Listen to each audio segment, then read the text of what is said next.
కొణిదెల పవన్ కళ్యాణ్ అమ్మ కడుపున ఆఖరివాడిగా పుట్టిన అందరికీ మంచి చేయాలి, మేలు జరగాలి అనే విషయంలో ముందువాడుగా ఉంటాడు. తన గురించి కంటే జనం గురించి ఎక్కువగా ఆలోచించే మనస్తత్వం నా తమ్ముడు కళ్యాణ్ బాబుది. ఎవరైనా అధికారంలోకి వచ్చాక ప్రజలకు ఏదైనా చేయాలనుకుంటారు.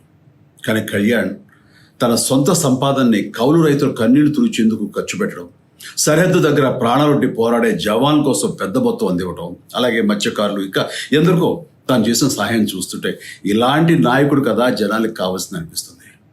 ఒక రకంగా చెప్పాలంటే సినిమాలోకి తను బలవంతంగా వచ్చాడు, రాజకీయాల్లో మాత్రం ఇష్టంతోనే వచ్చాడు.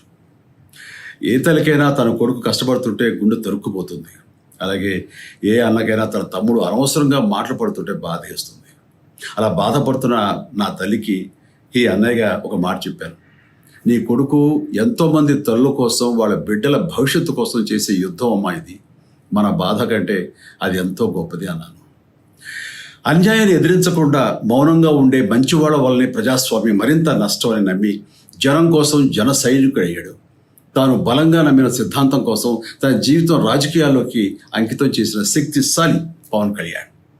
ప్రజల కోసం, రాష్ట్ర భవిష్యత్తు కోసం ఆ శక్తిని వినియోగించాలి అంటే చట్టసభలో అతని గొంతు మనం వినాలి. జనమే జయను నమ్మే జనసేనాని ఏమి చేయగలడో చూడాలంటే మీరు పిఠాపురం ప్రజలు కళ్యాణ్ని గెలిపించాలి.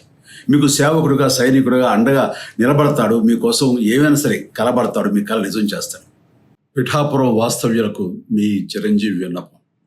గాజు గ్లాసు గుర్తుకి మీ ఓటు వేసి పవన్ కళ్యాణ్ని గెలిపించండి. జై హింద్.